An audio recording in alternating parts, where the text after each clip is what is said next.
টাঙ্গুয়ার হাওর বর্তমানে ভ্রমণ পিপাসু মানুষের জন্য সবচেয়ে জনপ্রিয় স্পট হলো এই টাঙ্গুয়ার হাওর। তাই তো আমরাও বন্ধুরা মিলে ঘুরে আসলাম টাঙ্গুয়ার হাওর থেকে। কোথায় কিভাবে কি করলাম, কোথায় খাওয়া দাওয়া করলাম, সবকিছু থাকছে এই ভিডিওতে। টাঙ্গুয়ার হাওর বাংলাদেশ সবচেয়ে সুন্দর একটি হাওর। এটি সুনামগঞ্জের তাহিরপুরে অবস্থিত। এই সুন্দর হাওর দেখার জন্য যা যা ঘটলো আমাদের সাথে তা সবকিছু থাকছে এই ভিডিওতে। 10 তারিখ রাত প্রায় 12টার দিকে বাসা থেকে যাত্রা শুরু করি সুনামগঞ্জের উদ্দেশ্যে। আমাদের গ্রুপের সবাই অলরেডি সাইনবোর্ডে অপেক্ষা করছিল বাসের জন্য। আমাদের বাসের টিকিট আগে থেকে কেটে ফেলেছিলাম যাতে করে যাওয়ার সময় কোনো ঝামেলা না হয়। সাইনবোর্ড থেকে আমাদের পিক আপ করার কথা ছিল রাত 12টা 20-এ, কিন্তু সঠিক সময়ে বাস না আসায় আমরা সবাই মিলে এইখানে আড্ডা দিচ্ছিলাম কখনো বাস আসবে তার জন্য।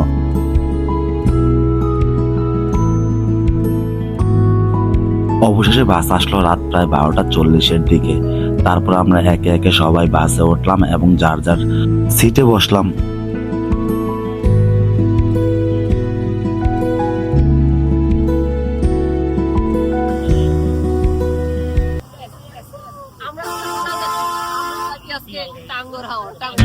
এরপর গ্রুপের কয়েকজনের টাঙ্গুয়ার হাওর নিয়ে অনুভূতি জানতে চাইলাম। অনুভূতি অনেক ভালো, আমি অনেক এক্সাইটেড। প্ল্যানিং আছে অনেক কিছু, এটা আস্তে আস্তে আপনারা দেখতে পারবেন। চোখের লেগে কি আনছেন? আলু টাকা একটা জিনিস এনেছি। এটা কি কাজ ভাই, একটু দেখাবেন আমারে? আলু টাকা এটা শুধু সিঙ্গাপুর থেকে আগত। এই যে সুদূর সিঙ্গাপুর থেকে নিয়ে আসছেন তোকে দেওয়ার জন্য? হ্যাঁ শুধু। আচ্ছা ভাই, আপনি অন্ধকারে থাকেন না? আপনি ট্যুরে যাবো আর বাসের মধ্যে একটু নাচানাচি না করলে কি হয়?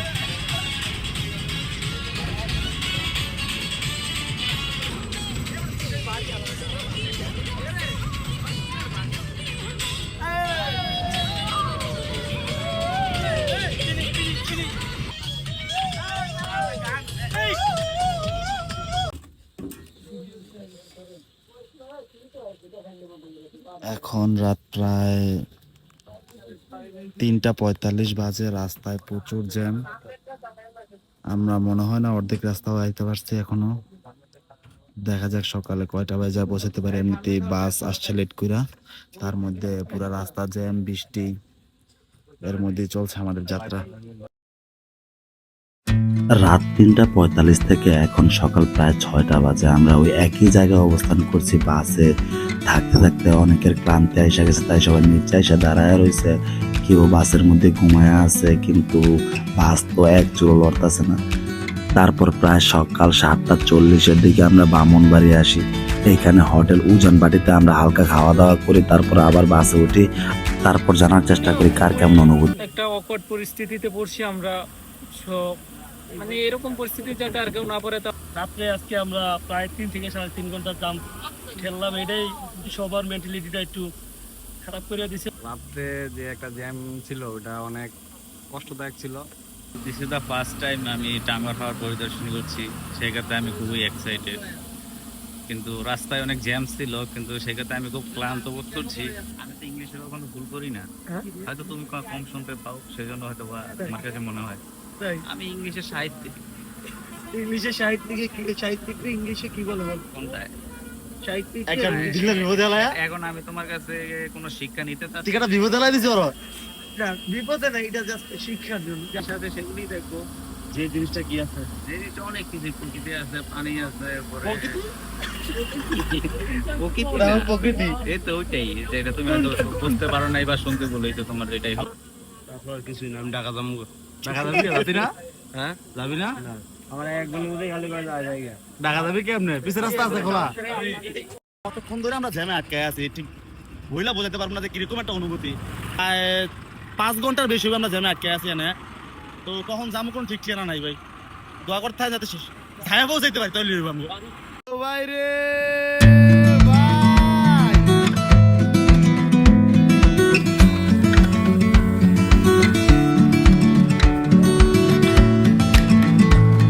জ্যামে এভাবে বসে থাকতে না পারে আমাদের 2 বন্ধু আরিফ এবং সাকিব আবার ঢাকায় ব্যাক করে, আর আমাদের বাস প্রায় 3টার দিকে চলতে শুরু করে।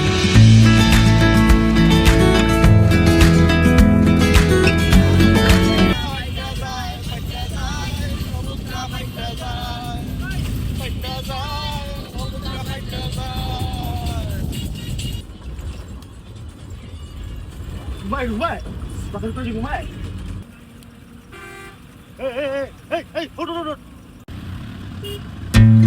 বাস থেকে আমরা প্রায় রাত 9টার দিকে সুনামগঞ্জের নতুন ব্রিজে নামি। ওইখান থেকে একটা সিএনজিতে করে আমরা যেখানে বোট ওইখানে যাই। তো অবশেষে আমরা বোটে আসলাম প্রায় এখন রাত 10:30 বাজে। এখন আমরা বোটে আসলাম, কালকে রাত 12টা বাজে জার্নি শুরু করি। আজকে প্রায় আমাদের 22-23 ঘন্টার মতো সময় লাগে সুনামগঞ্জ আসতে। আমার জীবনে যত আমি ট্যুরে আসছি সবচেয়ে ব্যয়বহুল সময় ব্যয় করে এই ট্যুরে আসছি। আমরা প্রথমে 15 জন মানুষ রওনা শুরু করি, তার মধ্যে 2 জন আবার চলেও গেছে, তাদের জন্য খারাপ লাগতেছে, তাদের মিস করতেছি। সাকিব এবং আরিফ চলে গেছে, তারা থাকলে আরো মজা হইতো। ইনশাল্লাহ পরের বার তারাও আসবে আমার সাথে। বোটে আসার পর পরই সবার খুব ক্ষুধা লাগে, তাই সবাই ফ্রেশ হয়ে তাড়াতাড়ি আপনারা খাবার খাইতে শুরু করি। খাবারের মান মোটামুটি ভালো, যে কোনো খাবারের মানে ওদের মোটামুটি ভালো। যেহেতু জ্যামে বসে থেকে আমাদের একদিন সময়ও নষ্ট হয়েছে, তাই আমরা দেরি না করে রাতে নীলাদ্রি চলে আসি। ও ভাই, এই চাঁদ রাত দেখার জন্যই আমি মূলত এই টাইমে প্ল্যান করি, আর এই চাঁদ দেখে আমার নাচ শুরু হয়ে যায়। হাওড়ে এই চাঁদের আলো দেখে সারাদিনে সব ক্লান্তি ভুলে গেছি। আমাদের হাতে সময় কম থাকায় আমরা সকাল সকাল নীলাদ্রি থেকে ওয়াচ টাওয়ারের এদিকে সকাল 9টার দিকে চলে আসলাম।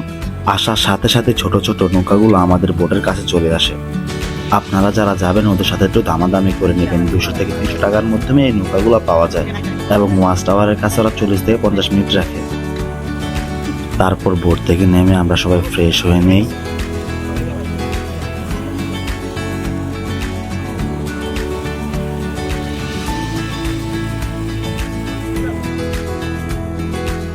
এইখানে আমার ছোটবেলার স্মৃতির কথা মনে পড়ে গেল। যখন সকালবেলা গোসল করতে যেতাম তখন নদীর পাড়ে বসে থাকতাম আর ঢিল নিয়ে আমরা নদীতে মারতাম, ব্যাংলাপ দিতাম। এটাকে আমরা ব্যাংলাপ বলি আমাদের গ্রামের ভাষায়। ঢিল মারতাম আর দেখতাম কারটা কত দূরে যায়, ওটা ট্রাই করলাম কিছুক্ষণ। এটা খুব একটা শান্তির ব্যাপার। হ্যাঁ, তোমরা জানো এখন আমরা কোথায় আছি? আমরা আছি এখন লেকের পাড়ে। আমরা যাবো কোথায় জানো? কোথায়? এখন আমরা যাবো ওয়াচ টাওয়ার। ঠিক আছে? ঠিক আছে। সঙ্গেই থাকুন, নতুন নতুন আরো ভিডিও পাবেন আপনারা।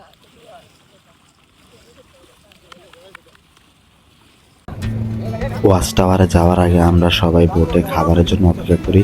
সকালের খাবার খেয়ে তারপর আমরা ওয়াচ টাওয়ারের দিকে রওনা করব। ওয়াচ টাওয়ারে যেতে আমাদের প্রায় 5 থেকে 10 মিনিট টাইম লাগবে। এখানে আমরা অনেক সময় থাকবো, তাই সবাই খেয়েই যাব। তারপর আমরা সকালের খাওয়া দাওয়া শেষ করে ছোট ছোট নৌকাগুলিতে করে 4 জন 5 জন করে একটা নৌকায় ওঠে ওয়াচ টাওয়ারের দিকে যাই। ভাই, এইখানে জীবন সুন্দর, আপনি চাইলে উপভোগ করতে পারেন, আর না চাইলে তো ভাই কিছু করার নাই। সব কিছু আছে ভাই জীবন উপভোগ করার এখানে। আপনি চাইলে এখানে নিজের মতন করে সময় কাটাতে পারবেন।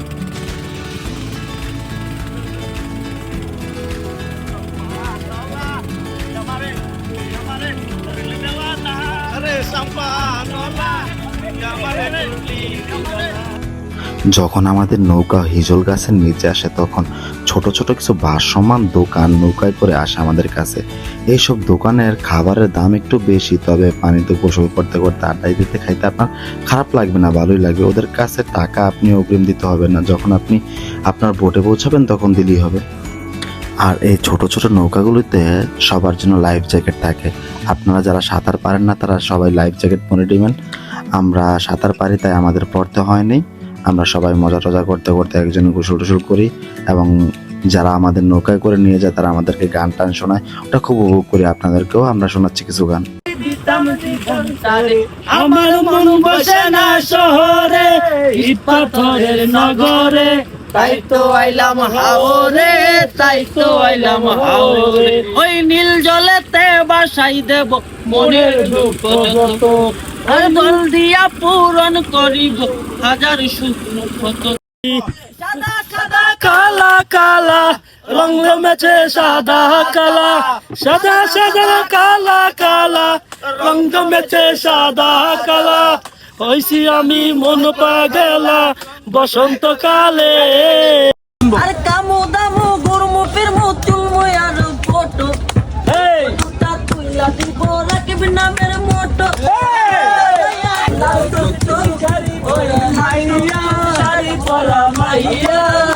আমার মন প্রাণ ছবি নিল কাইরা, ভালোবাসা নয় কোন পাইরা, তোমায় কি না।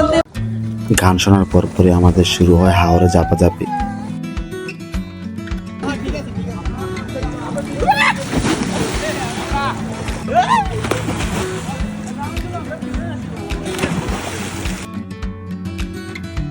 হাওরে কিছুক্ষণ গোসল করে আমরা সবাই মিলে ওয়াচ টাওয়ারে উঠি এবং এখানে একটু মজা দুষ্টামি করতে থাকি। তারপর আমরা এইখান থেকে যেটা ভালো বেস্ট ভিউ দেখা যায় এটা আপনাদেরকে দেখানোর ট্রাই করতেছি। এইখান থেকে আমার মনে হয় হাওরের সম্পূর্ণ ভিউটা দেখা যায়, এর জন্য এটার নাম ওয়াচ টাওয়ার। খুব সুন্দর ভিউ এখান থেকে।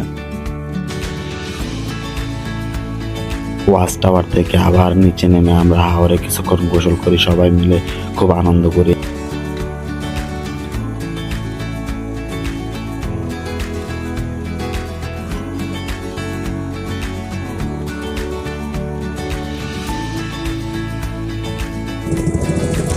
আমরা আমাদের গোসল শেষ করে আবারও ছোট নৌকায় করে আমাদের বোটের উদ্দেশ্যে রওনা করি।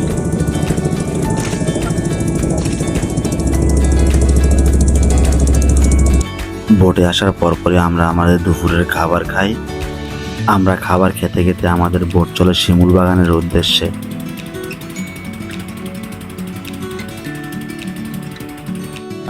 2.5 থেকে 3 ঘন্টার মতো জার্নি করে আমরা এখন আসলাম শিমুল বাগানের ঘাটে। এইখানে গিয়ে শিমুল বাগান যায়, আমরা ইনশাল্লাহ এখন শিমুল বাগানে যাব।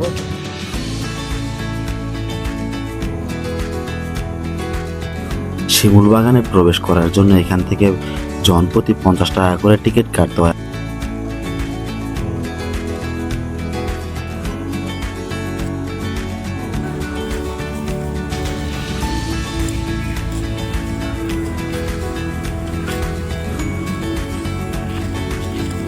ভাই এটা কি দেখতেছেন ভাই? এই দেখেন, এইখানে নদী, এইখানে পাহাড়, তার সাথে কি শিমুল বাগান। এর চেয়ে সুন্দর বই আপনি কই পাইবেন ভাই? এই ভিউ দেখতে হলে কি করতে হইব? আপনার এখানে আসতে হইব, পেন নিতে হইব, জ্যাম ঠেলতে হইব, তারপরে কি করতে হবে? আসতে হইব। আপনি যদি জ্যামের ভয় পান, বাসায় চলে যান, আপনি কিন্তু এরকম ভিউ পাইবেন না ভাই। এইরকম ভিউ পাইতে হলে আসতে হইব। এই দেখেন শিমুল বাগান দেখেন, নদী দেখেন, ওরে ভাই কি সুন্দর ভিউ, মাথা নষ্ট ভিউ ভাই। আপনার লাইফ এনজয় করতে চান, আপনি বার হইতে হবে বাসার থেকে ভাই। আসেন দেখেন কি সুন্দর জিনিস ভাই, ওরে ভাই।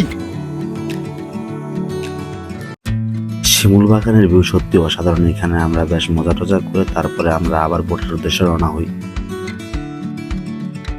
শিমুল বাগান থেকে এখন আমাদের তাহেরপুর ঘাটে ফেরার পালা। এই যে এইখানের ভিউটা সবচেয়ে ভালো, আপনার পাহাড় এক সাইডে, তার মাঝে নদী, খুব সুন্দর। শিমুল বাগান থেকে তাহেরপুর ঘাটে আসতে প্রায় 5 ঘন্টার মতো সময় লাগে। তো আমরা সবাই মিলে জমিয়ে আড্ডা দিচ্ছিলাম। তখন বোট কর্তৃপক্ষ আমাদের জন্য কিছুক্ষণ পর পর কিছু খাবারের ব্যবস্থা করছিল, মুড়ি মাখা, তারপর নুডলস, এগুলো দিয়ে আসছিল, যা খেয়ে এবং আড্ডায় দিতে আমাদের সময় কিভাবে চলে গেল আমরা বুঝতেই পারলাম না। তার মধ্যে আমরা ঘাটে এসে পৌঁছালাম। ঘাট থেকে 10 টাকা রিক্সা ভাড়া বা অটো ভাড়া দিয়ে আপনারা বাসের টিকিট কাউন্টারে আসতে পারবেন। সেখানে আমরা বাসের টিকিট কাটি শ্যামলী বাসে। এই বাসও আমাদের নষ্ট হয়, 1.5 ঘন্টার মতো আমরা এই বাসের জন্য অপেক্ষা করতে থাকি। রাত 10:30টার দিকে আমাদের বাস ঠিক হয় এবং আমরা বাসার দিকে রওনা করি। তারপর সকাল 6টার দিকে আমরা সাইনবোর্ডে এসে পৌঁছাই এবং এভাবে আমরা টাঙ্গর হাওরের ভ্রমণের অভিজ্ঞতা অর্জন করি। সবাইকে ধন্যবাদ এতক্ষণ আমাদের পাশে থাকার জন্য। আল্লাহ হাফেজ।